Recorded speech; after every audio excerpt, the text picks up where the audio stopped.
అనంత కరుణామయుడు అపార కృపాశీలుడు అయిన అల్లాహ్ పేరుతో ప్రారంభిస్తున్నాను. సర్వసృష్టికర్త అయిన అల్లాహ్ దివ్య ఖురాన్లో ఇలా తెలియజేస్తున్నాడు: ఓ ప్రవక్త, విశ్వసించిన పురుషులకు తమ చూపులను కాపాడుకోండి అని, తమ మర్మాంగాలను రక్షించుకోండి అని చెప్పు. ఇది వారికి ఎంతో పరిశుద్ధమైన పద్ధతి. వారు చేసే దానిని గురించి అల్లాహ్కు బాగా తెలుసు. అనంత కరుణామయుడు అపార కృపాశీలుడు అయిన దైవం అల్లాహ్ పేరుతో ప్రారంభిస్తున్నాను. దివ్య ఖురాన్లో సృష్టికర్త అల్లాహ్ ఇలా తెలియజేస్తున్నాడు: కరుణామయుని అసలు దాసులు ఎవరంటే తమ సహనానికి ప్రతిఫలంగా మహోన్నతమైన సౌధాలను పొందేవారు వారే. అక్కడ గౌరవ మర్యాదలతో శాంతి వచనాలతో వారికి స్వాగతం పలుకబడుతుంది. వారు కలకాలం అక్కడే ఉంటారు. ఎంత మంచిది ఆ స్థలం, ఎంత మంచిది ఆ నివాసం. అనంత కరుణామయుడు అపార కృపాశీలుడు అయిన అల్లాహ్ పేరుతో ప్రారంభిస్తున్నాను. సర్వసృష్టికర్త అయిన అల్లాహ్ దివ్య ఖురాన్లో ఇలా తెలియజేస్తున్నాడు: ఈ ప్రాపంచిక జీవితం ఒక క్రీడ, ఒక వినోదం తప్ప మరేమీ కాదు. అసలు జీవన గృహం పరలోక గృహమే. వారు ఈ విషయాన్ని తెలుసుకుంటే ఎంత బాగుండేది. అనంత కరుణామయుడు అపార కృపాశీలుడు అయిన అల్లాహ్ పేరుతో ప్రారంభిస్తున్నాను. సర్వసృష్టికర్త అయిన అల్లాహ్ దివ్య ఖురాన్లో ఇలా తెలియజేస్తున్నాడు: ఓ విశ్వాసీ, బంధువునకు అతని హక్కును ఇచ్చివేయి. పేదవానికి, బాటసారికి వారి హక్కులను ఇచ్చివేయి.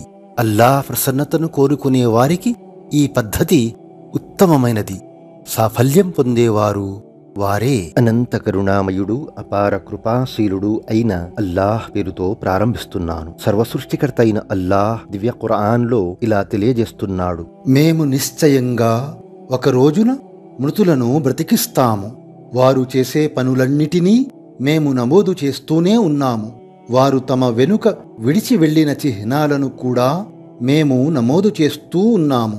ప్రతి విషయాన్ని మేము ఒక స్పష్టమైన గ్రంథంలో వ్రాసిపెట్టాము. అనంత కరుణామయుడు అపార కృపాశీలుడు అయిన అల్లాహ్ పేరుతో ప్రారంభిస్తున్నాను. సర్వసృష్టికర్త అయిన అల్లాహ్ దివ్య ఖురాన్లో ఇలా తెలియజేస్తున్నాడు: ఓ ప్రవక్త, మంచి చెడు ఒకటి కావు. నీవు చెడును శ్రేష్టమైన మంచి ద్వారా తొలగించు. అప్పుడు నీ పట్ల శత్రుభావం కలవాడు నీకు ప్రాణ స్నేహితుడైపోవటాన్ని నీవు గమనిస్తావు. ఈ సుగుణయోగం సహనశీలులకు తప్ప మరెవరికీ లభ్యం కాదు. ఈ స్థానం మహా అదృష్టవంతులకు తప్ప మరెవరికీ దక్కదు. అనంత కరుణామయుడు అపార కృపాశీలుడు అయిన అల్లాహ్ పేరుతో ప్రారంభిస్తున్నాను. సర్వసృష్టికర్త అయిన అల్లాహ్ దివ్య ఖురాన్లో ఇలా తెలియజేస్తున్నాడు: మంచి పని చేసేవాడు తనకు తానే మేలు చేసుకుంటాడు. చెడ్డ పని చేసేవాడు దాని దుష్ఫలితాన్ని తానే అనుభవిస్తాడు. నీ ప్రభువు తన దాసులకు అన్యాయం చేసేవాడు కాడు. అనంత కరుణామయుడు అపార కృపాశీలుడు అయిన అల్లాహ్ పేరుతో ప్రారంభిస్తున్నాను. సర్వసృష్టికర్త అయిన అల్లాహ్ దివ్య ఖురాన్లో ఇలా తెలియజేస్తున్నాడు: చెడులకు పాల్పడిన వారు తమను విశ్వసించి మంచి పనులు చేసే వారిని మేము సమానంగా చేస్తామని, వారి జీవన్మరణాలు ఒకే విధంగా ఉండేలా చేస్తామని అనుకుంటున్నారా? వారు చేసే నిర్ణయాలు చాలా చెడ్డవి. అల్లాహ్ ఆకాశాలను, భూమిని సత్యంతో సృజించాడు. ప్రతి ప్రాణికి దాని సంపాదన ప్రకారం ప్రతిఫలం ఇవ్వాలని సృజించాడు. ప్రజలకు అన్యాయం ఎంతమాత్రమూ జరగదు.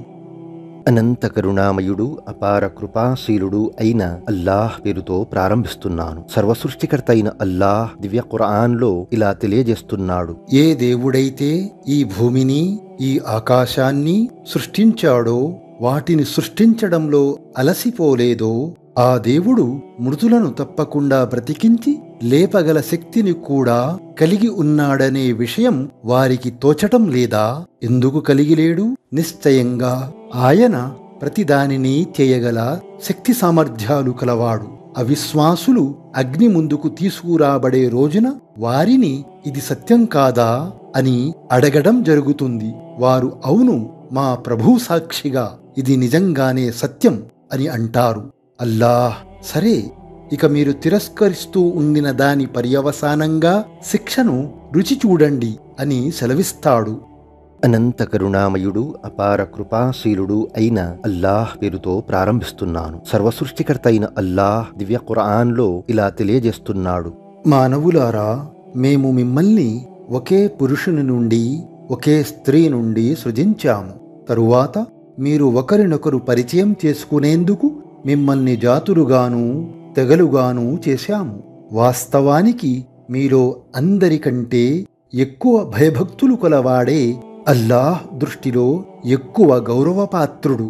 నిశ్చయంగా అల్లాహ్ సర్వజ్ఞానం కలవాడు, సకల విషయాలు తెలిసినవాడును. అనంత కరుణామయుడు అపార కృపాశీలుడు అయిన అల్లాహ్ పేరుతో ప్రారంభిస్తున్నాను. సర్వసృష్టికర్త అయిన అల్లాహ్ దివ్య ఖురాన్లో ఇలా తెలియజేస్తున్నాడు, మీరు గనక ఎవరికీ బానిస కాకపోతే, ఈ అభిప్రాయంలో మీరు గనక సత్యవంతులే అయితే, చనిపోయేవాడి ప్రాణం గొంతులోకి వచ్చినప్పుడు అతడు చనిపోతున్నాడని మీరు కళ్ళారా చూస్తూ ఉంటారు. ఆ సమయంలో పోయే ప్రాణాన్ని మీరు తిరిగి ఎందుకు తీసుకురాలేరు? అప్పుడు మీకంటే మేము అతనికి చాలా దగ్గరలో ఉంటాము, కానీ మీకు కనిపించము. తరువాత ఆ చనిపోయే మనిషి సాన్నిధ్యులలోని వాడైతే అతని కొరకు సుఖం, మంచి ఆహారం, మహాభాగ్యాలతో నిండి ఉన్న స్వర్గం ఉంటాయి. ఒకవేళ అతడు కుడిపక్షంలోని వాడై ఉంటే నీకు శాంతి కలుగుగాక, నీవు కుడిపక్షంలోని వాడవు అని అతనికి స్వాగతం చెప్పబడుతుంది. ఒకవేళ అతడు తిరస్కరించే మార్గభ్రష్టులలోని వాడై ఉంటే అతనికి ఇవ్వబడే ఆతిథ్యం సలసల కాగే నీరు మరియు నరకంలోకి విసిరివేయడం. ఇదంతా తిరుగులేని సత్యం. కనుక ఓ ప్రవక్త, మహోన్నతుడైన నీ ప్రభువు పేరును స్తుతించు. అనంత కరుణామయుడు అపార కృపాశీలుడు అయిన అల్లాహ్ పేరుతో ప్రారంభిస్తున్నాను. సర్వసృష్టికర్త అయిన అల్లాహ్ దివ్య ఖురాన్లో ఇలా తెలియజేస్తున్నాడు, మీలో ఎవరికైనా మరణ సమయం సమీపించి అతను, ఓ నా ప్రభూ, నీవు నాకు మరికొంత వ్యవధి ఎందుకు ఇవ్వలేదు?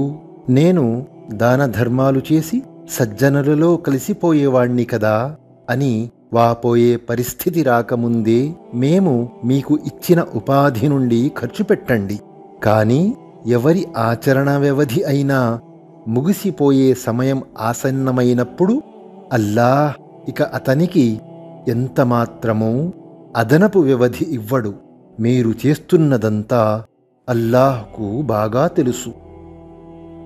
అనంత కరుణామయుడు అపార కృపాశీలుడు అయిన అల్లాహ్ పేరుతో ప్రారంభిస్తున్నాను. సర్వసృష్టికర్త అయిన అల్లాహ్ దివ్య ఖురాన్లో ఇలా తెలియజేస్తున్నాడు, తన కర్మల పత్రం తన ఎడమ చేతికి ఇవ్వబడిన వ్యక్తి ఇలా వాపోతాడు, అయ్యో, నా కర్మల పత్రం నాకు అసలు ఇవ్వబడకుండా ఉంటే, నా లెక్క ఏమిటో నాకు అసలు తెలియకుండా ఉంటే ఎంత బాగుండేది. అయ్యో, నాకు ప్రపంచంలో వచ్చిన ఆ మరణమే ఏకంగా అంతిమ మరణమై ఉంటే ఎంత బాగుండేది. ఈనాడు నా ఆస్తి నాకు ఏమాత్రం పనికి రాలేదే, నా అధికారమంతా అంతరించిపోయిందే.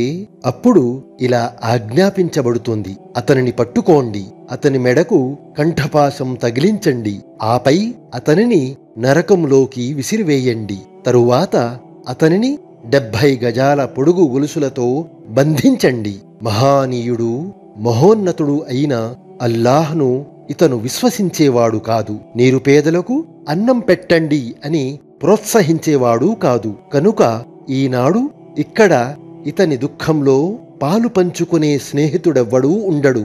గాయాల కడుగు తప్ప అతనికి తినడానికి ఆహారం కూడా ఏదీ ఉండదు. దానిని పాపాత్ములు తప్ప మరెవరూ తినరు.